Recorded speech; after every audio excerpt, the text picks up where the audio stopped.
Brethren, friends, welcome to the Feast of Tabernacles 2025. And now, for this live stream, your host, Stephen Lloyd Gilbreth. Well, greetings, brethren. Haksameach. Welcome to the Feast of Tabernacles for this third day of the feast.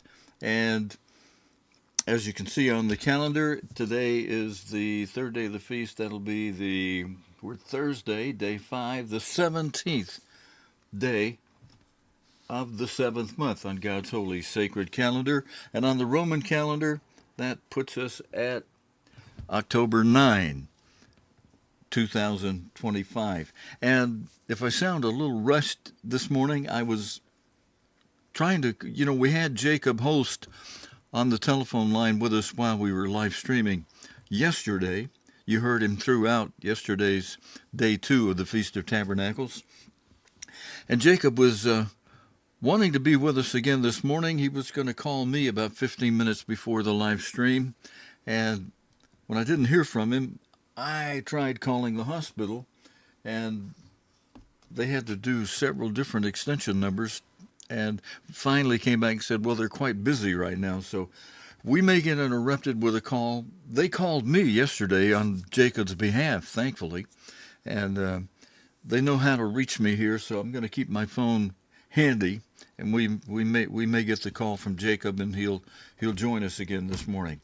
That'll be nice. And as brethren appreciate it, I passed along the comments.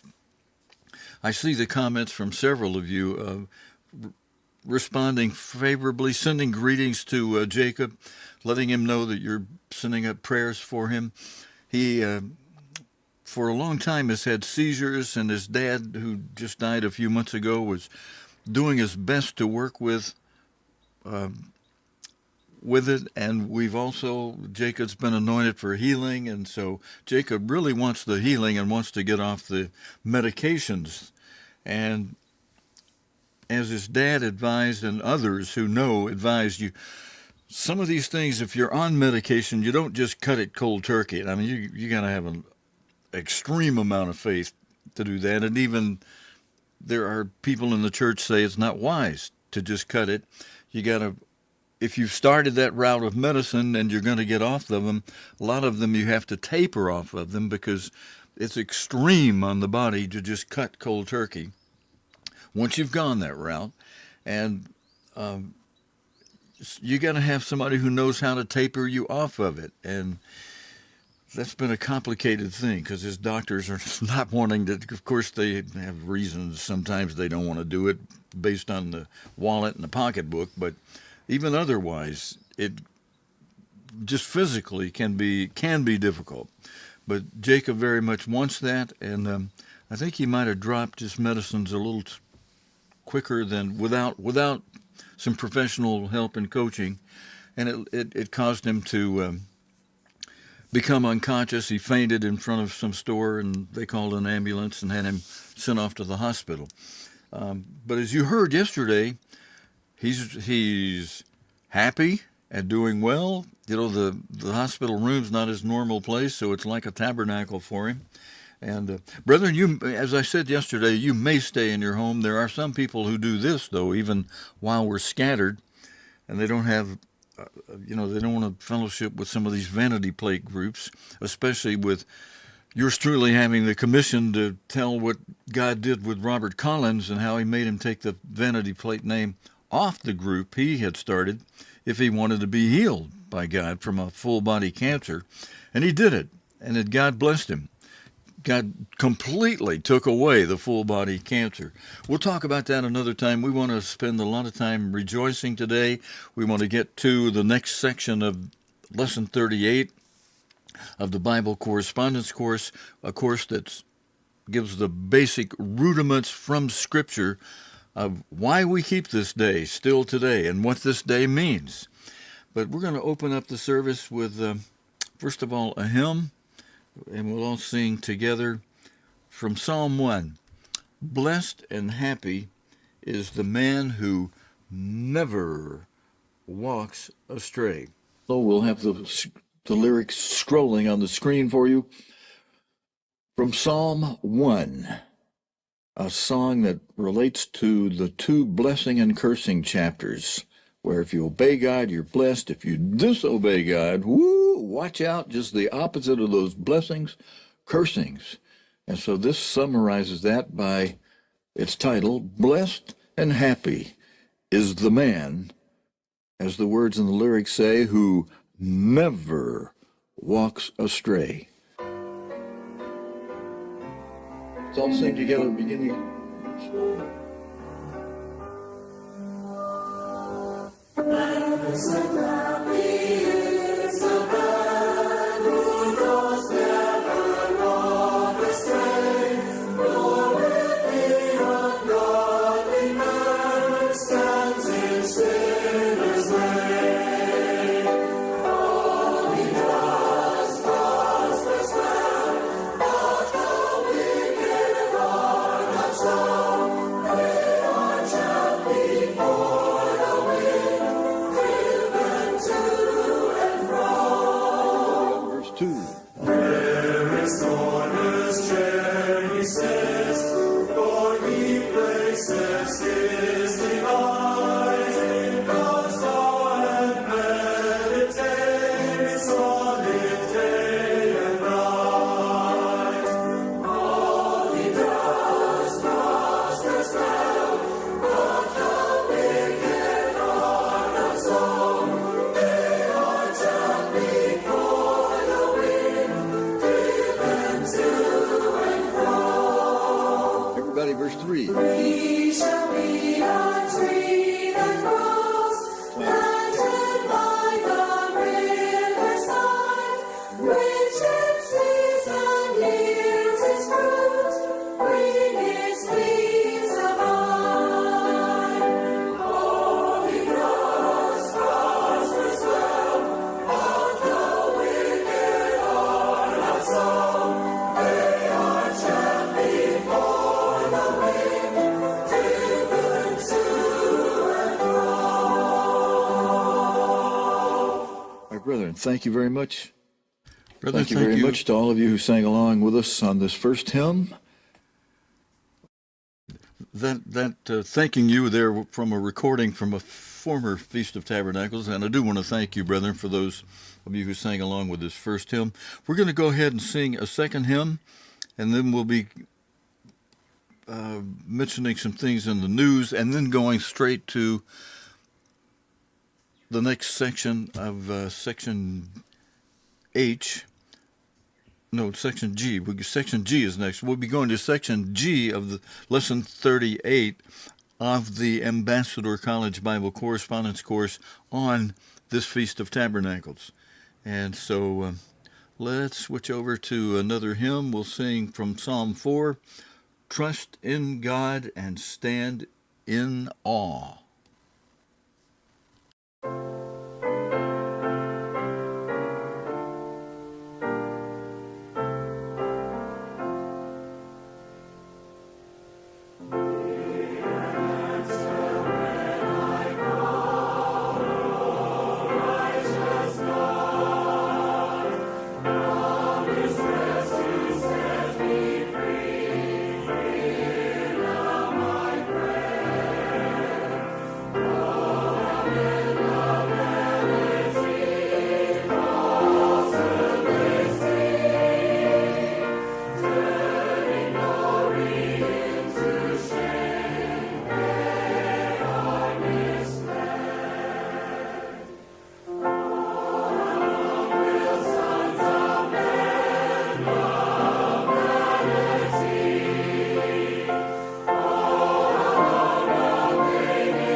Okay, brethren, and thank you for singing along on this second hymn here on this third day of the Feast of Tabernacles for this year 2025. And I tried another call to the hospital where Jacob is in room 674 at the Banner Lesson Hospital in Susanville, California. And I couldn't get past the recording this time. I had a nurse tell me the first time they were super busy and they couldn't bring the phone to Jacob. They said try later.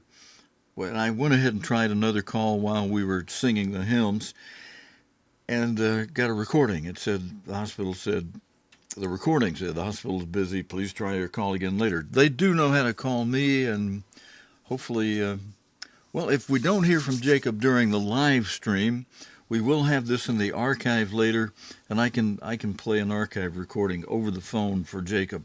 I think he's not able to have his actual phone while he's in the hospital, but the hospital, a real small place, very cordial and friendly. They let him listen to the entire service yesterday.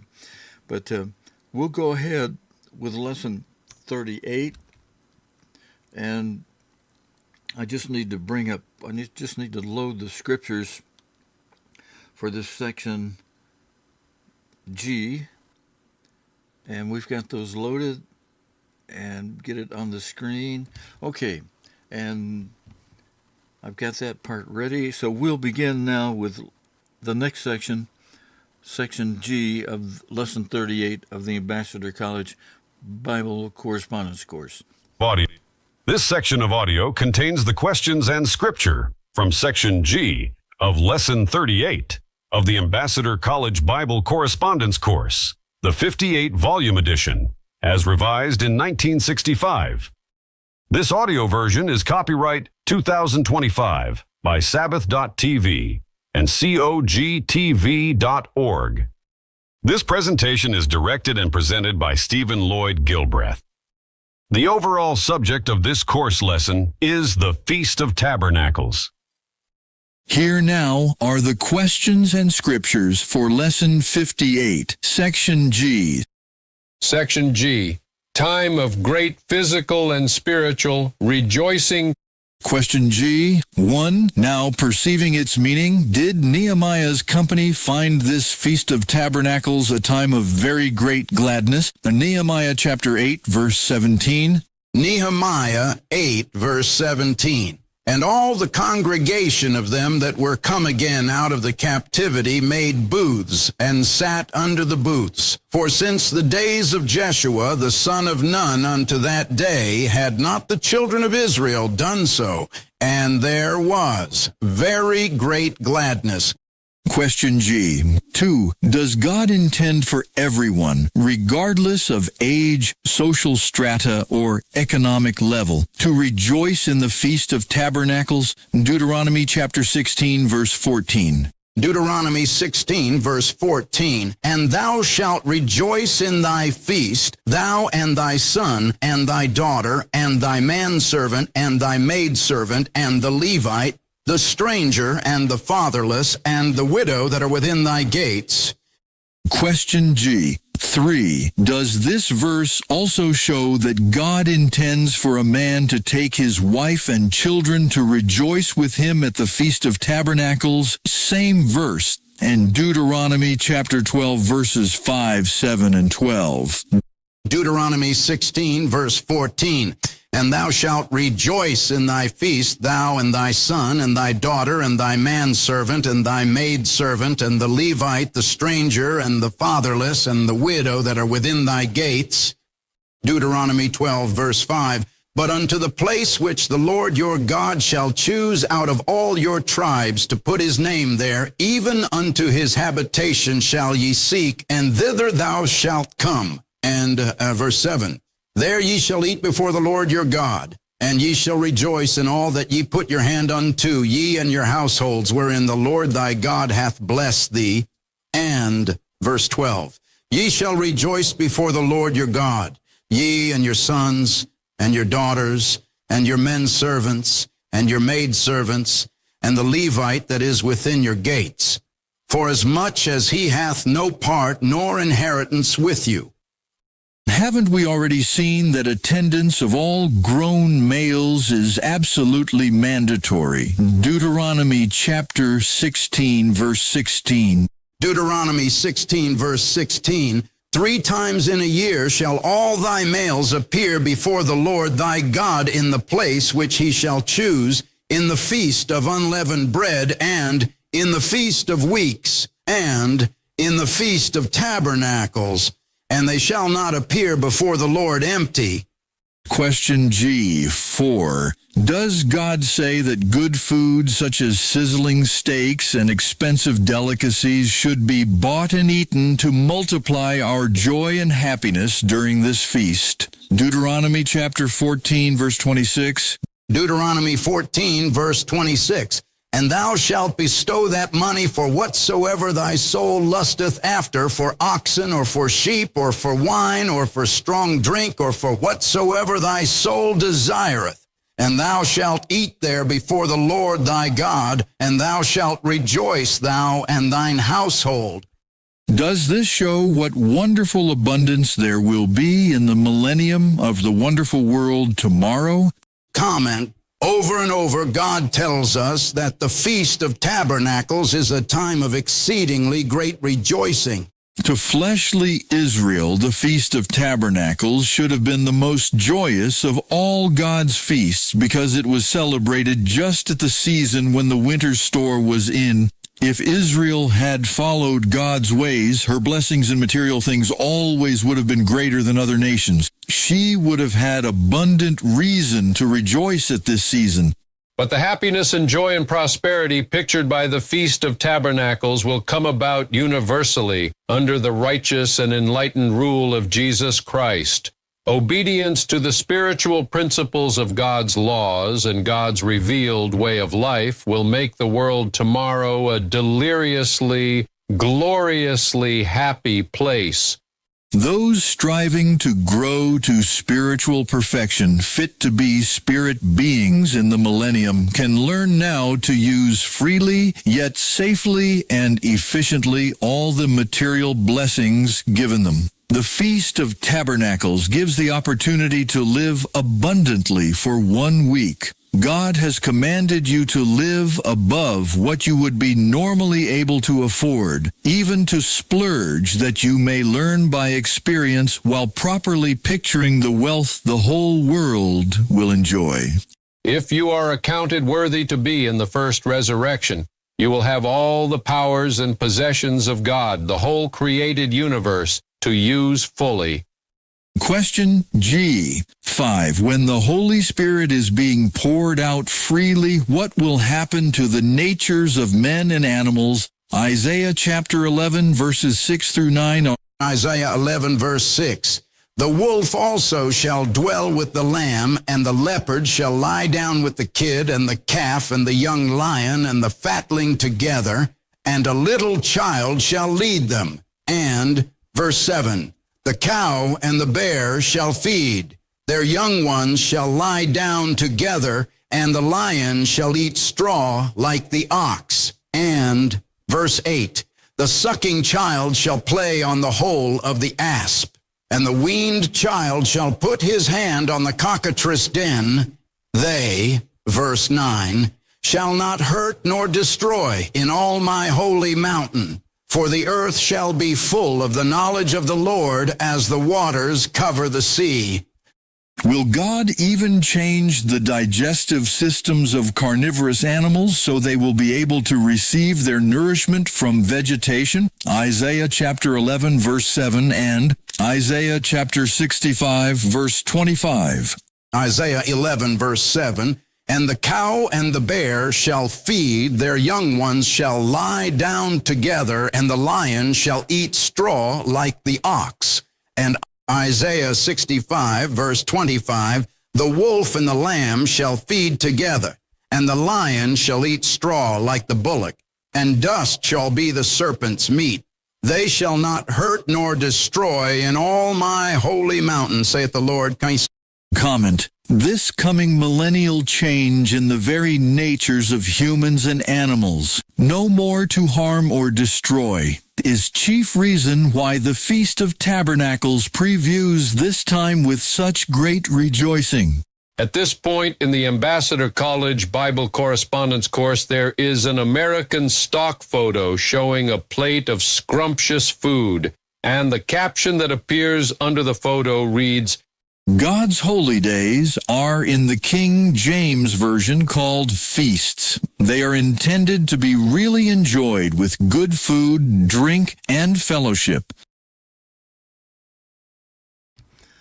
All right, brethren, and section G was kind of a short section here, and it has finished.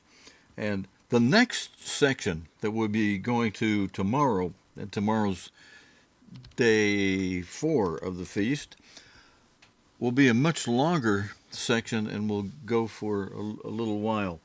And brethren, because this is a time to rejoice, and I know we're kind of a short broadcast today, but I've got to prepare a lot of things for us for tomorrow. I do want to check on Jacob and play this section of the correspondence course for him. So we're going to go ahead and sign off early today. You can use this time to, sometimes during the feast, some days will be considered a recreation day, and you won't even have a service on certain days so that people can go do something very special.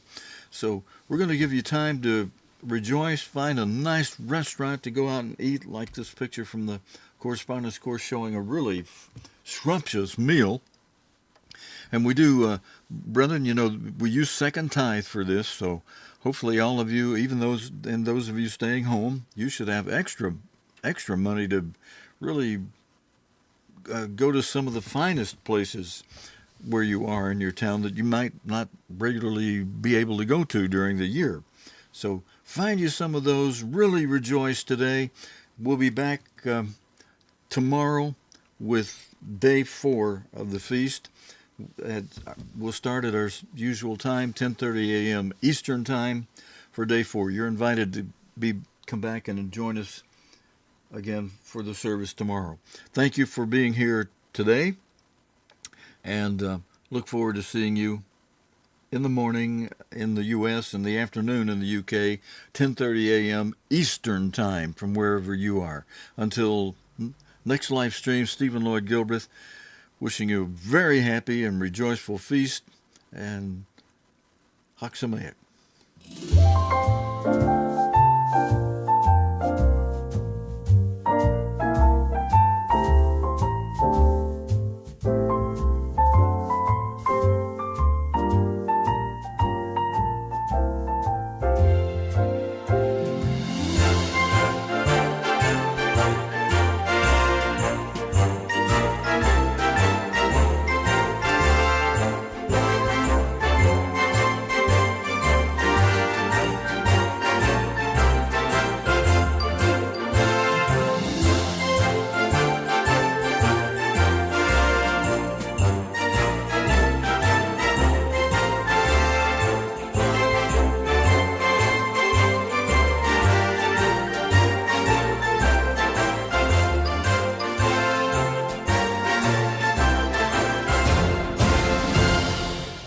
Brother, because I got some requests about this opening and closing theme we're using, I'll answer it for everyone here. This is a tune that we had custom made for the feast, and its short title is Saints Swingin' In, or the longer title is When the Saints Come Swingin' In. It is actually the tune greatly re-renditioned, and changed into a swinging version of When the Saints Come Marching In, and retitled When the Saints Come Swinging In. I'll play it again to close out. Saints Swinging In.